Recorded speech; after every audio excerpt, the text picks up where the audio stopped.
Figures. Anyway, that merchant willingly more or less gave you a recipe in exchange for your help. I guess that's okay. Exactly, it was a mutual agreement. I still don't feel I'm getting the whole truth from Enoch. But I have more pressing matters to attend to. I'm not going to spend any more time worrying about some recipe. Now, if you don't question me, I'd like to get started. I let Enoch off the hook for now and take a seat nearby. I originally intended to chat with Enoch while I cooked, but mostly end up watching him instead. There's something very graceful about the way he gently and confidently handles the whole process. It's really starting to smell good too. That being said, it's taking longer than I thought it would. I have to go soon, so I don't know if I'll be able to stay until it's done.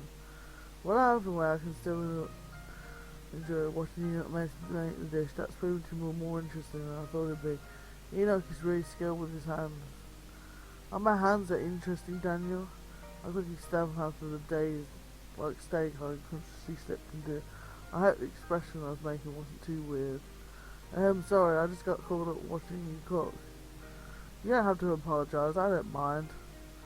I decided now is probably a good time to excuse myself. After all, I feel like this conversation will only get more embarrassing for me as it continues. Good, I'm glad I didn't upset you. Anyway, it's time for me to get going. Wait, don't you want to try my cooking first? Enoch hastily puts the fish off fire. I guess he wants me to try it. Obviously, I can't say that I'm not emptied. Alright, just a bite then, I really have to go. Enoch nods and quickly cuts off a piece of the fish for me to try. Careful, it's still hot. I give it a second call and take a bite. So what do you think? The world won't perish if you just stay along with it. The world won't stay just a little along, right? Enoch chuckles, it might. Well, I'm gonna have to have it some more anyway. That good, huh? Enoch is quite especially the best fish-based food I've ever eaten. You're an amazing cook. The slight embarrassed blush creeps into his cheeks. More words must have flattened him. Thank you, Daniel. In this case, I must have say that having such rare ingredients made everything easy. Now this is interesting. I'm not used to Enoch being so humble. Staying this new side of Enoch and being able to eat something so delicious has made this trip worthwhile. Next time he sends me an urgent list of ingredients, I won't question it. I linger a bit longer, I finish up my food and chat with Enoch a bit more before actually taking my leave this time. As I leave the swamp, I can't help to think what the other dishes I'm missing out on. I should really come by more often. For food and for Enoch, of course. Ba-dum. Road map.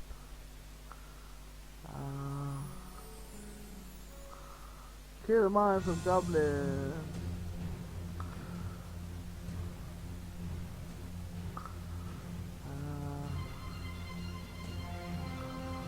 We reach the mine's entrance. The mine's interior is dark and full of rocks and corners, a perfect place for an ambush. Let's proceed with caution. We don't know how many goblins are inside or what kind of enemies they are. I suppose most of them will be scouts and thieves. We weren't likely to encounter any wolf raiders. There wouldn't be enough place in them for them to take advantage of their abilities. Spellcasters might still be able to position themselves on much higher rocks and still strike from distance. Remember that goblins are much shorter and agile than other races. We enter the mines and shortly after we're inside we encounter the first group of goblins. Damn, those goblins are weak in as individuals, but they make up for it in their numbers. Let's keep going. We move forward and we spot a big open space in the mine. It seems something artificial, it's usually big for mine. I don't like this team, let's split up half of me. You half stay here, it could be an ambush. I move forward by group and after a few meters we see several goblins coming out from all around us. Watch out, goblins, we're surrounded. One of them, a wizard, shows up and starts to speak. What we have here, hi. Fresh meat to play with, I'm Grob, pleased to meet you. You're the leader of the goblins that are infesting the mine? Infesting, such a nice word. Thank you. This goblin is different from you. He's definitely the leader here. But he also sounds pretty clever and dangerous. Any last words before I dispose of you, miserable half-elf man? Wait, do you know who I am? I've never seen your face before, so could I know who you are?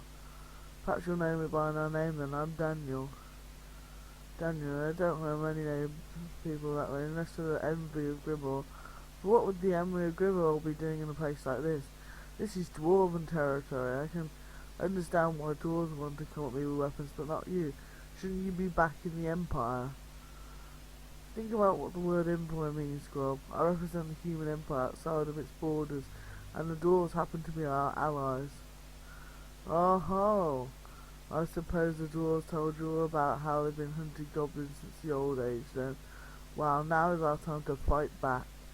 We goblins are going to take back what is rightfully ours, and this mine seems a good place to start. Interesting. When I heard that goblins had taken over the mine, I assumed they were driven purely by greed.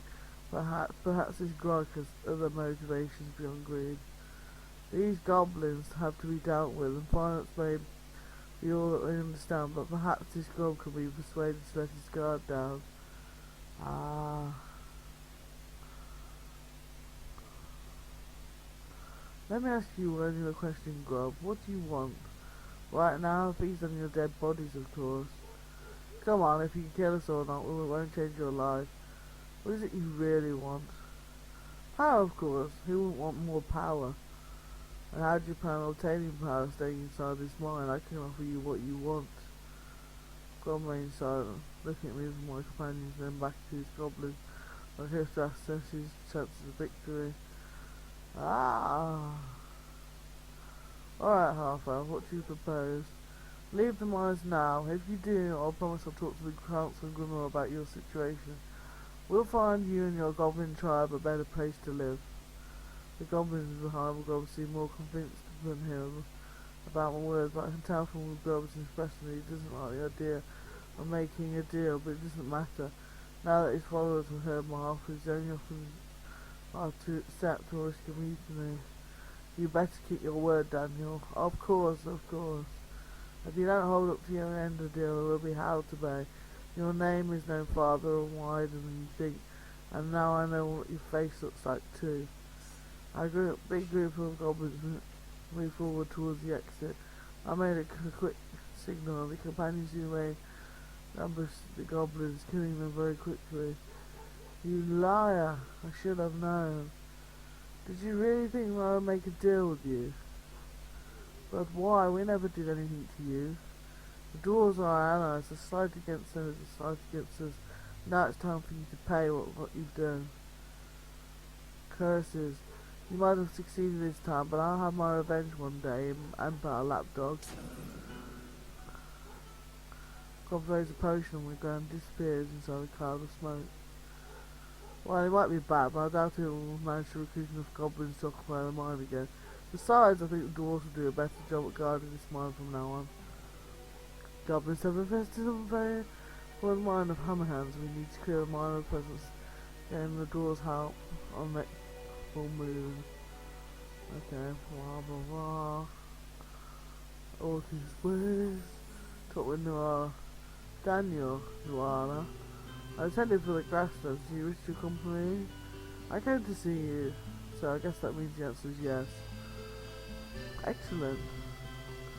Leela brings down, begins moving her footwear. Getting rid of your salmon walking shoes in favour of something more appropriate for the savannah? Yes. What do you have, some kind of moccasin? No, I don't have any special shoes for walking the grasslands. Then what are you wearing instead? Nothing.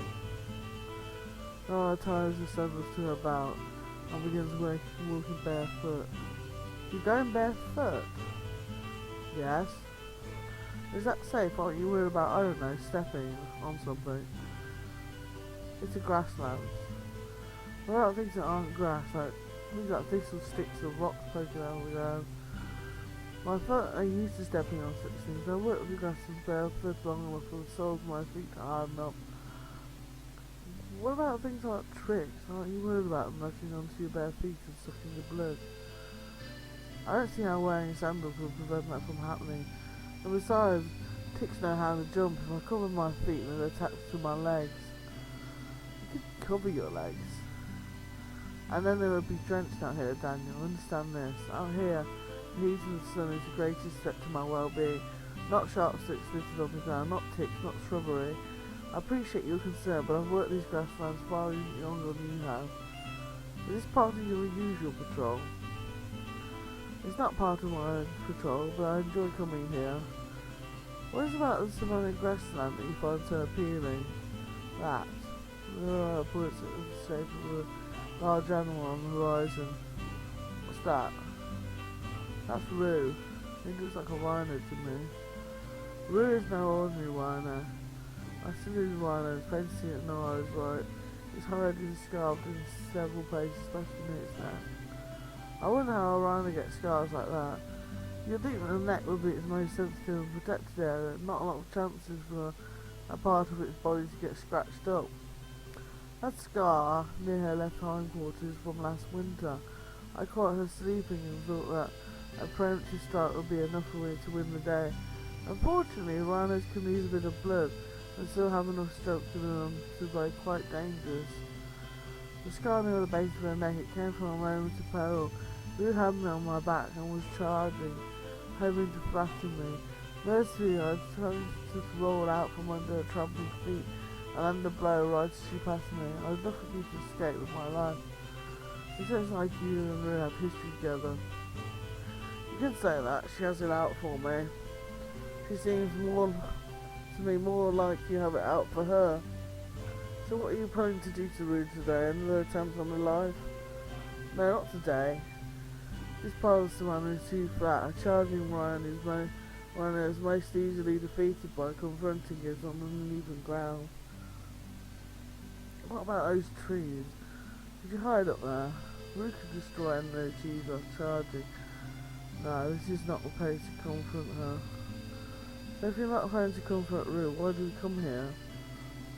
I'm tracking her migration patterns. Roo has been known to change things up from season to season, so I need to keep an eye on her. Based on the direction she's moving and considering I've seen her rhinos, it seems that she's headed out to the breeding grounds. Luana smirks. Is that a good thing? It means that she's in heat, and that means she's vulnerable. Luana stops around and turns face to Luana. Luana goes at Luana, Luana seems to care about none of the stars. Luana turned away and resumed walking. What was that? Disrespect. Really doesn't seem as a threat that will be her downfall. Luana turns around and begins walking away from the beast. What are you going to do now? I told you this is not the time or place to confront her, so I leave her and come back on another day. You're not going to stalk your prey. Stalking can sometimes take days or weeks, and it can happen across seasons. As I told you, I met Roo before and I'll meet her again, and now I have a good idea where she's headed next. Where's that? I told you, she's in heat. In several days she'll be at the breeding ground at her most vulnerable. So then I will strike. Ah, that's sinister. Some things about that strike is a bit sinister. What about is it sinister? Well, mating seems like a sacred thing, don't you think? Killing her when she's in that state doesn't strike me as very well sporty. Doesn't even seem like a fair fight. A fair fight? Daniel, look at Roo and look at me. She's 20 times my size. What hope will I have of besting her in a fair fight? I must explore every advantage available to me if I am to best her. I head back from where we first met her. I'm done for today. Now I must go home and prepare for the days ahead. Perhaps you should go home and do the same. Very well, Noir. Good luck. Blah, blah, blah, blah. Just check everywhere. Ah.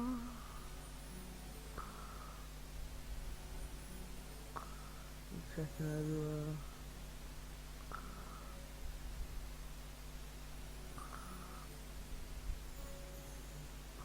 And I probably took the Varel. I found Varel in the Grimmer Marketplace. Well, it's good to see you out and about. What business brings you to the market? An errand of some sort? Indeed, I've actually been working as an infantry near the edge of town. To my knowledge, it's one of the few places in Grimmer where sick non-humans are welcome.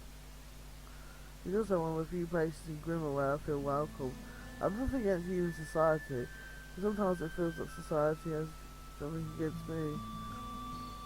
Have you been having trouble with harassment? You haven't got into any conflicts, have you? No, nothing of that nature. But simply standing in this marketplace, I tend to draw stares that put me in a state of unease. The city tolerates me, but sometimes I feel it does only that. Maybe best for you to keep a low profile. Perhaps it's for the best. After all, you're no older than you have to begin with. Druids are rare, and druids of a unique counter rarer still. I don't think you have anything to fear in Grimmauld, but I think you're right to avoid drawing attention to yourself. I hope you don't misunderstand what I mean. I don't feel persecuted in any way. In fact, consider what I am. Human society is less human accepting of me than my own native people were. I was a hermit when you met me, remember? And when you live in a city such as Grimmauld, it's easy to recognise its imperfections, and with that recognition comes a certain desire to see things made better. That is part of what drove me to seek work at the infirmary. It allows me to do work that has a tangible impact on the lives of others. Oftentimes, the people that I touch most are those that are most troubled. You said you were here buying herbs, is that right? Yes, I've just finished making my purchases and was on my way back to the infirmary. Do you mind if I walk with you? Please be my guest. This is where I work. I'm going to take my tablet of medication. Be back with what?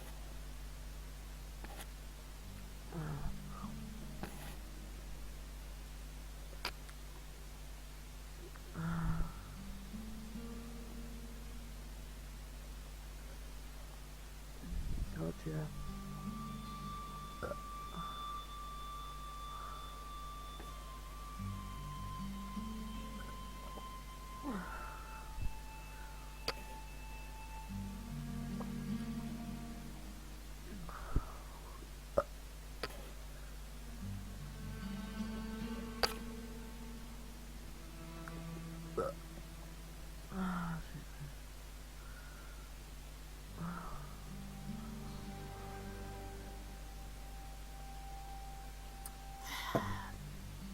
I'm back.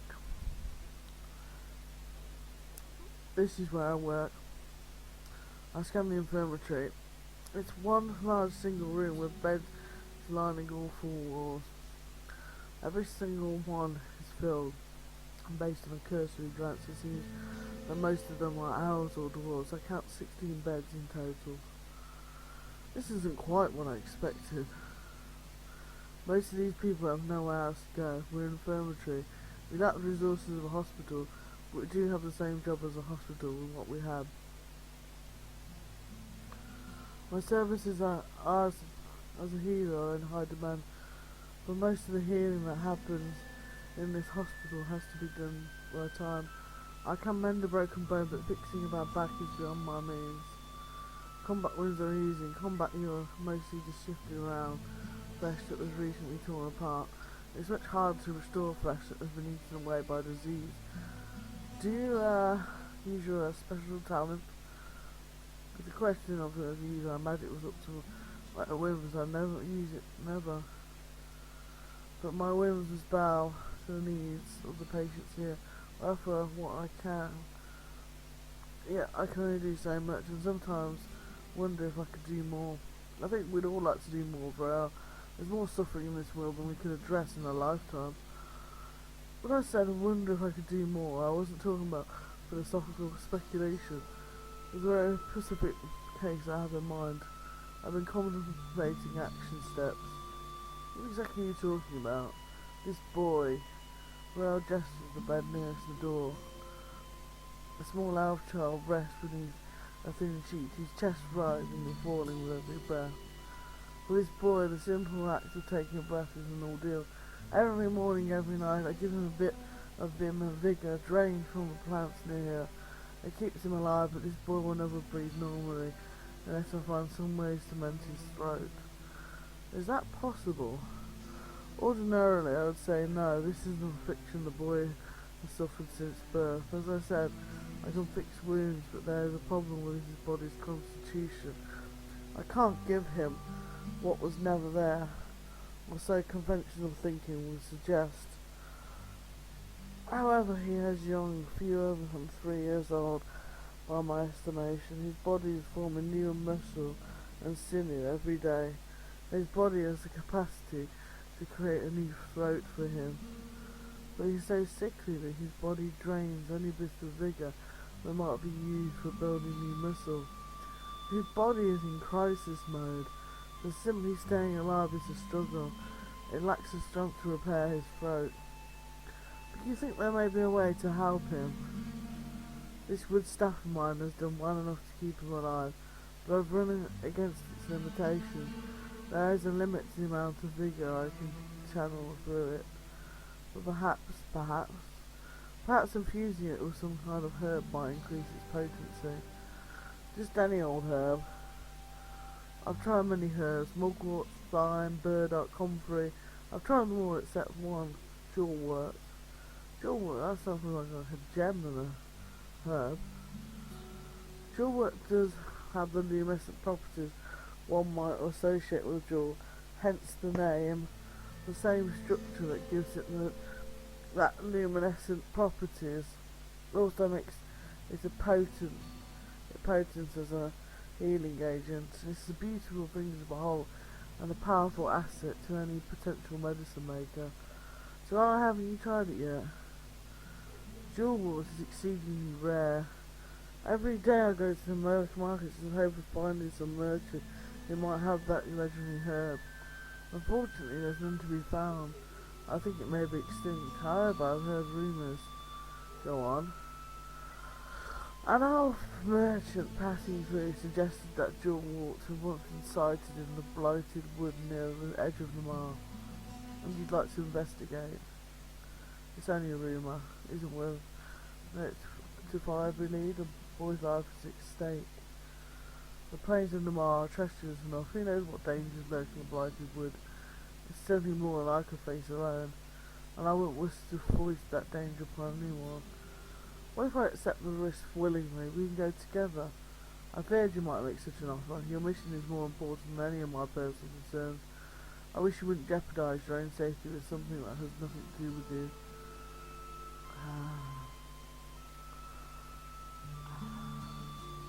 I'm doing this for you. Well, I think you understand here. I'm something of a leader. That is my point precisely. You can't afford to compromise your safety to chase my own personal dilemmas. There are others beside me who rely on your leadership. A leader is only as strong as his followers. What a leader needs isn't personal strength but loyalty, and runs both ways. You need to give it to get it. I can't expect you to follow me into battle, put your life on the line, your interest if I'm not willing to do the same for you. Let me join you in your quest, Rael. I won't take no for an answer. Woohoo! Very well, if your mind is made up, far be it for me to challenge your decision. Save the boy. I have responsibilities to tend today, but when you're ready to head to the blighted wood, I'll be here waiting. We'll make it happen soon, Rael, I promise. Blah blah blah blah blah. Walking way. Talk with Larrick. Larrick waves at me. Hello there, leader. Are you coming in with fresh orders for me? Relax, Larrick. I just came to talk. A conversation between two friends. A conversation between two leaders. Larrick grins. Has the subject of leadership been on your mind lately? Yes, it has. After we talked last, I was thinking about how you say to take the time to meet with your followers. I'm amazed that you find the time to do it. What with all the responsibilities of leadership? It's something that I endeavour to do every day myself, as I lead the Doom Martyrs. However, I can sometimes be difficult. However, can sometimes be difficult for me to do as a leader. If I spend too much time with any given family or member of the tribe, I risk being seen as playing favourites. I wonder, do you have the same issue? Or perhaps more directly, do you have favourites? I try to involve everyone. I try to see everyone equally.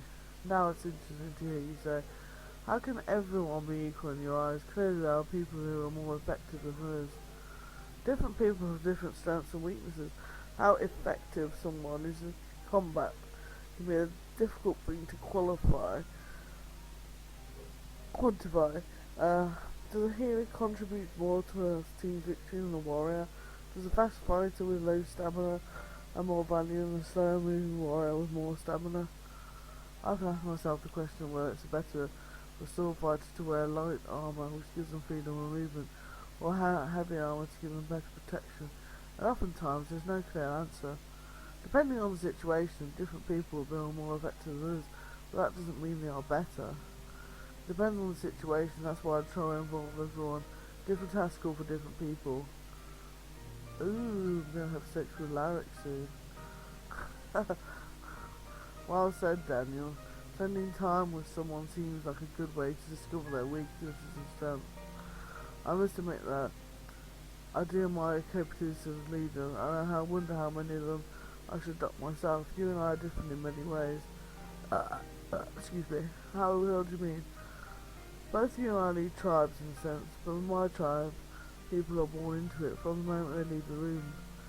A Doom Marcher is a Doom Marcher, even before they have the ability to actually march or walk. Yes, even an infant, he can't stand to call himself a Doom Marcher. Well, maybe the infant even lacks the ability to speak and call itself a Doom Marcher. But you understand my meaning, yes? Many of the people who follow me do not choose me as their leader. I was anointed by our tribe's elders. You, on the other hand, need to win the loyalty of your followers. You go out into the world, find capable people to serve your cause and tell them, come with me. When I think about how you approach me, the idea of doing the same thing myself seems very odd. In a way, I'm envious of your talents. Okay. Blah, blah, blah, blah, blah. Nothing. Blah, blah, blah, blah. Save my game. Oh yeah. Blah, blah, done. Country. Talk with Kusha. Kusha! Kusha turns to me, makes me a nod. Daniel, it's you. What are you doing? Hunting? Really? Because to me it looks like you're sitting alone doing nothing. Daniel, I want you to come close. Stop talking and listen. Listen to what? Just be silent for a moment and tell me what you hear. Alright, Kusha. What do you hear? I hear nothing. Then you're not really listening. Close your eyes and tell me what you hear. I shut my eyes and listen for any sounds around me. I hear the sound of rustling leaves overhead. I hear the sound of the wind blowing through the tree branches above us. Very good, listen more. I stand still, and after several moments I can hear the sounds of birds chirping the wildlife as I move through the forest. I hear birds and small animals. Good, good. You can open your eyes now. What was the point of that? The birds and other small wooden animals are a signal. When a possible threat approaches, they get quiet. You may recall that at first if you heard nothing, not even the chirping of birds. Do you know why that was? They heard something that threatened them? Yeah, specifically they heard you. That's how I could tell and sense your approach so easily, even